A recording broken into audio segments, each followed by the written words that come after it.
All right, in round 3, we are going to put Joe Wiggins on the hot seat. So before we get on there, we want to re-summarize that he is a publisher, as we've talked about, of Allplay. You guys all know that, but if you're watching the cutaway, you may not know that. So Joe is here in Kansas City, publisher of Allplay, wonderful friend of ours. Thank you so much for being on the show. But he is also on an old defunct podcast called The Deep End, which is actually one of the podcasts that I really enjoyed and actually got me super into heavy games. And when Joe showed up in Kansas City, it was really funny because he joined our local group and he posted a picture of like all of his board games. And I was like, is that Joe Wiggins from The Deep End? And I got to ask these 3 guys. I geeked out a little bit. It was the weirdest thing. I was like, the dude I listened to for like several years is here and he's going to come to our game group. It's true. So, we really honestly should say there's 3 board game enthusiasts on the show and 1 fanboy. And yes. Daniel is the fanboy. Yes, so. Absolutely. So I mean, if there was something below micro celebrity, like microscopic celebrity, I guess there's maybe something like that. Yeah. Well, we are below that, so we know what you mean. Yeah. We stand in your shadow. Yeah, that's the right. Shadow of giants. Now the real question, Andy, is: do we have any music to intro this with? So hot in here. Hot. I said it's getting hot in here. So it's hot. Damn hot. Real hot. So hot right now. That's hot. All right. Well, with that kind of introduction, Joe, I hope you are super ready for what's about to come here. Yeah. Not off. All right. All right. So my first question for you, since you are a renowned podcaster on a heavy board game podcast, I had to ask, what is the heaviest board game you have played?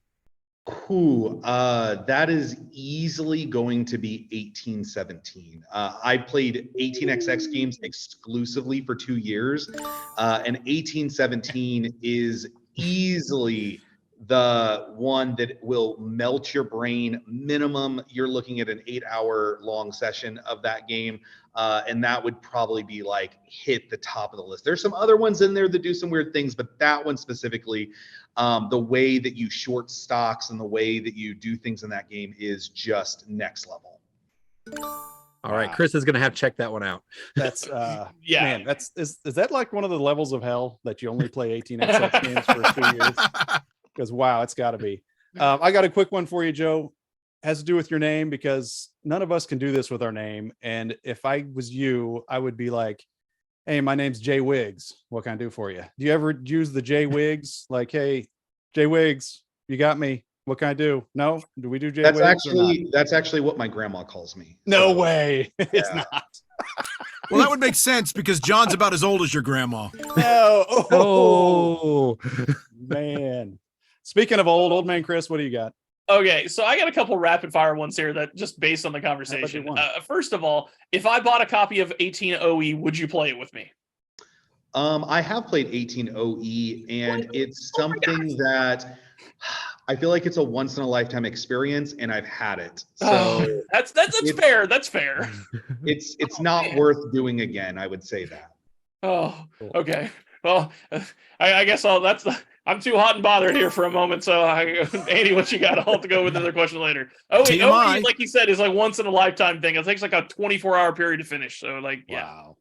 Yeah. Well, I'm gonna let you just simmer there, Chris, and I'm gonna ask you, Joe. You've been around the world, not only at cons but also trying to find unique games to bring to the publishing world.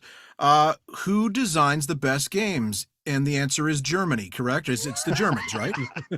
No, I would actually say right now, the people that I think are making the most interesting strides in board gaming is the Japanese gaming market. Tokyo Game Fair is a gold mine of interesting designs that are quicker, simpler, streamlined, and do things that no other country is doing in terms of pushing the boundaries of what board games can be. Is there a Japanese version of Spiel des Jahres? Not yet. Whatever it is, it'll be more relevant. All right. Well, Joe, how do you again going back to the long games, how do you prep to learn a game like 1817 and OE and all that? I just kind of enjoy reading rule books. It's always been something that I don't have a problem with. So sometimes I'll just take the rule book that my group wants to play and I'll just pull it out of the box and I'll just keep it around for a couple of days and just at night just kind of start reading through it until I kind of get the comprehension. I like reading rules and I also like teaching games. So I kind of always was happy to take on that role in my game group. That is cool. That's funny because that's literally what I will do when I buy a game is I'll have the book out. If I need some kind of a physical thing to see what they're talking about, I'll get into the box, but I'll also pull ones off the shelf that maybe I've had for a couple of years and haven't played it. Well, how does that play again? And it's just fun to reread those rule books and relearn the games. Yeah. But anyway, moving on. Since you get pitched a lot of games and you have to decide what games are going to be worthy and what are not, what is something that's like a red flag to you when someone's pitching you a game that this is a no, this game is not going to work? Is there anything that just sticks out that says, nope, this is a no? Yeah, so Allplay has a pretty strict focus on the types of games that we take in. Not that all of our games are the same, but that like what we are trying to do and the types of games we're trying to make. And so I look at hundreds of prototypes every year. And the number one thing that like immediately I'm not even going to take the pitch is if they start pitching me, I'm like, sorry, we don't do party games. We don't do party games. And as soon as somebody brings a game and there's like a party game aspect to it, I'm like, we don't do party games. That's not our thing. Gotcha. Cool. Well, I'm even more excited than about all play games. I never have to worry about that because I'm not a fan of party games. Mm-hmm. So my question for you is, what is like your favorite game that like fairly universally within the community and board game and all that is panned? Like a game that you love that people just like, what? This game's stupid. Why do you like this game? Man, that's really an interesting question. A game that I love, but is just universally panned. Yeah. I'm going to go ahead and say, I know that there are some beloved fans of this game, but I don't think that there's enough of them. One of the greatest games that I think is in existence is the game Container. One of the most beautiful, interesting economic engines. And so many people are like, game's broken, game's too long, game's too whatever. It's so player dependent. I'm like, yes, yes, yes, yes, yes. One of the greatest games of all time. Yeah, well, my only problem with this is it's so expensive, the current edition. So yeah, like if you have it, I would love to play with you sometime. That'd be fantastic. I've wanted to play that one for a long time. Awesome. I was really hoping you would say Munchkin. All right, Joe, I don't know how much you've watched our wonderful show, but we occasionally throw together some board game parodies. And I'm curious, out of some of the parodies that we have pitched, which of these would you be most likely to publish? So the games are Raptor Rapture, Secret Herod, Axis and Walleyes, or another one that we have not released the commercial for, but it's coming soon. It's called Chloroforming Stars. Stars is in celebrities. I'm going to go with, I think I'm going to have to go with Axis and Walleyes. Okay. I think that's what we're going to have to do. We're going to give Beth Sobel a ring. We're going to get some of that beautiful naturalistic fish art for the game. It's really going to sell things really well. I mean, we'll attach Dr. Reiner Knizia's name to it. That's always going to pump it up. Yeah, we'll just give it. We'll just give it the full treatment and hit Kickstarter big and bold with it. So yeah, that's going to be what we do. You just mentioned the good doctor. Chris I think he's like fawning over you over there. You're speaking his love language, my friend. Yes. Real. All of a sudden, OE Knizia. Oh, and Chris Axis is and now gonna Walleyes trump- was one of mine, so it's very good. Good choice. Chris's fanboy over Joe is now going to trump mine. Yes, it is. It is. Daniel, what you got? All right. So I ask everybody this: on your top 100 games of all time, what is your number 19 game? My top 100 games of all time. What is my number 19? You know what? I think I'm going to answer this because it's a game that used to be really high, has fallen, but I still think it's amazing. There's a Euro game that not that many people have played called Village, in which one of the resources is time. and your workers die, but it's like good. And any game in which you can kill a worker for positive points is just A pluses in my book. I know there's a new edition that just came out that has like all the expansions in the box. But I still own the original edition, and I think Village is a highly underrated game.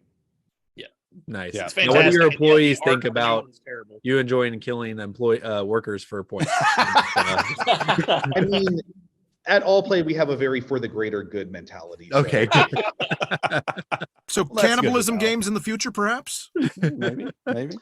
I mean, yes, definitely not off the table. Village is a really good one. Yeah, you're right. It is an unsung game. Let's see. How about this? What is like in the distance on the horizon? What is something that you're excited about at Allplay that's coming out that nobody's heard of? That nobody's heard of. Like, you're Well, looking the for, general like, public hasn't heard of. I mean, something that's been like very lightly announced and teased is in October, we're going to be running a Kickstarter.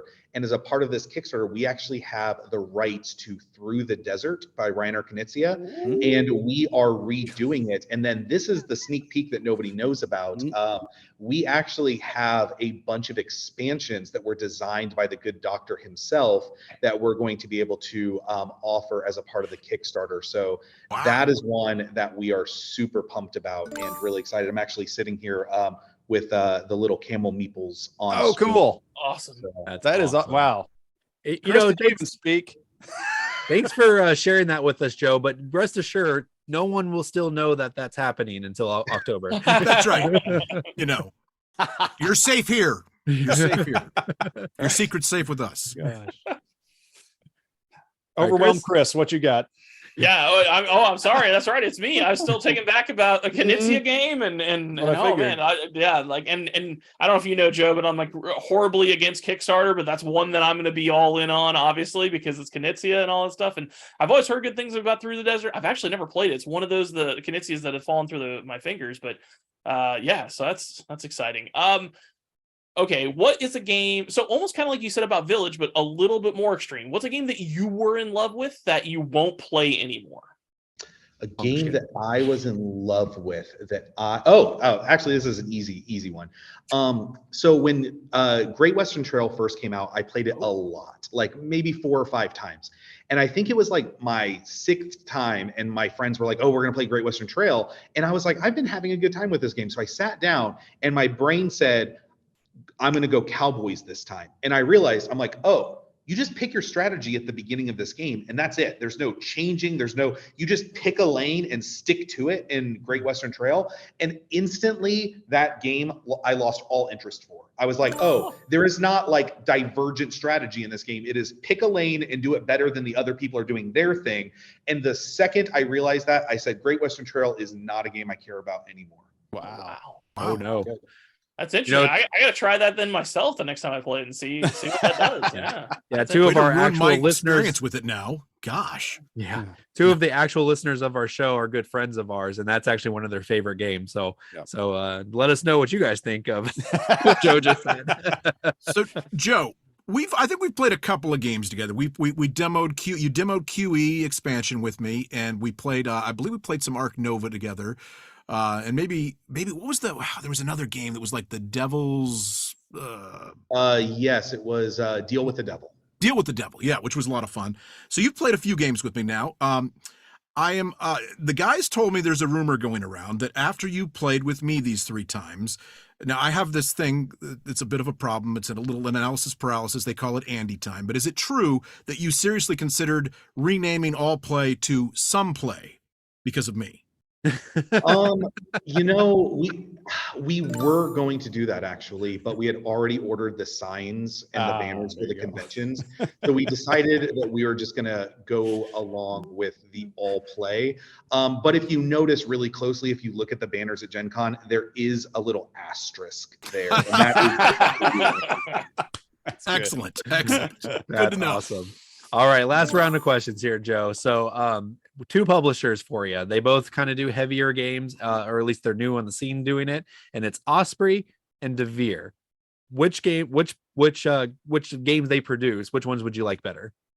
I think Osprey. I think Osprey is doing something that, so they're not following traditional board gaming rules. I mean, honestly, no offense to Devere, but a lot of times I look at their games and they seem really cool, but like I'm like, oh, it's a Euro with a lot of mechanisms, and I feel like Osprey is like doing more interesting stuff with like Brian Boru, which is like this cool area control game, but it's all controlled by trick taking. Merv, which is like this super, not Merv, I'm sorry, I'm thinking of the other Middle Eastern one, but it has all of the different factions that operate completely differently, and they all have like their own strategies, very like a la Root.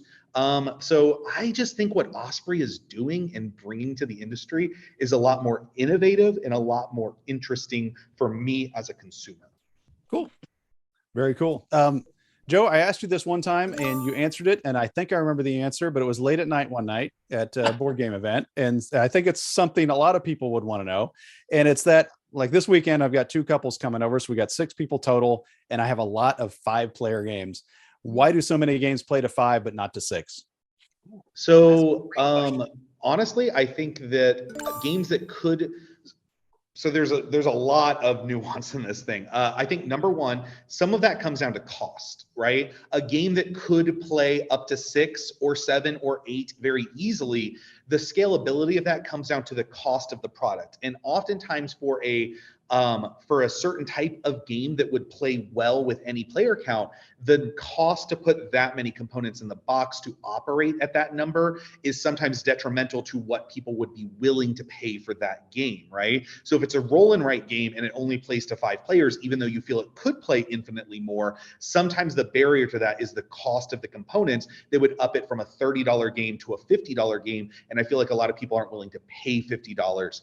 I also feel like for something a little bit more heavier, like a Euro game, the amount of downtime between players' turns can become a real concern, especially when you're playing a game. And if there isn't a lot of interactivity on players' turns, oftentimes once you get beyond that 5-player count and you have a 7 or 8-player game, one of the games I'm thinking about is like Twilight Imperium or something like that. The wait in between your turns can sometimes turn into 30-40 minutes before you actually get to act again. Yeah. And so I feel like on both ends of the spectrum, the lighter end of the spectrum, cost is the main concern. And on the heavier end of the spectrum, the ability to enjoy the game at the right time commitment is often something that is being put into thought there. I think, yeah, I have an example of that just happened last night. We just played a 6-player game of Eclipse, and it was just too much. There's too much time in between turns. I've had that happen with Keyflower too. But 4-player, they're great. Yeah. Yeah, no, and then you bring that up. I don't know much about the process and stuff like that, but it does make sense that like sometimes there's just I can print all this on a sheet for 5, but to get 6, and now it's going to take a whole nother sheet, and that it escalates the price. So I can see how that can be a problem. But which made me think, like, is that something that potentially could ever happen to where, like, I mean, infamously back in the day, like Catan would have like the 5 and 6-player expansion for this thing, like, with a roll of right, we can print it at $30 for 4 players, and then since it's a roll and write, which technically you can play with everyone on the planet at the same time, maybe an expansion of another 3 or 4 people or something like that. I don't know, but and just you saying that made me wonder if that's something that's possible or interesting. But yeah, no, that all makes sense. Joe, okay, so thanks for answering that question, Chris. After the preamble, so far, everything you said has just blown me away. Now the final question is: I am married. Oh, dang it! Dang it! Heartbroken. If this determines if you are my new best friend. Do you like pro wrestling? No. Oh. We have a strikeout. Yep. It happens. It happens. The break point for most relationships with me. All right, final question. I'm gonna throw you a softball. What's your favorite meeple color and why? I like to play purple or pink if available. But if it's not available, I like choosing the weirdest color of meeples. So if there is the ability to choose like nude as a player color, I'm always like, yeah, give me the natural wood pieces. I am not a picky person when it comes to player color. But like, I know people are like, I'm yellow or I'm green or I'm blue and I'm red, right? Like people have like very fanatical like attachments to player color. And I'm like, ooh, this one has silver pieces. I'll do that. Like, or like whatever the player color is. I'm like, yeah, give me whatever that player color is. But generally, if somebody puts them in front of me and says, pick a color, I will generally gravitate towards purple. Very good. Very good. All right, Joe. Well, that is it. We'll take you off the hot seat. We appreciate you answering all of our crazy questions. That was a really great time. You had some great answers, and we really appreciate that. So if you found anything interesting about what Joe said about Allplay specifically, go check out their Kickstarters, go give them a thumbs up on their social media or something. Just let them know that, hey, you appreciate this. And also hopefully you can appreciate us by leaving a comment below and like and subscribe. Thank you for watching this clip from Around the Board. If you'd like to watch the full episode, please click on the link down below. Around the Board is essentially a game show featuring 4 board game enthusiasts that discuss board game topics and news in a competitive format. Whoever wins gets to talk about whatever he wants at the end of the show. So please join us, won't you, Around the Board.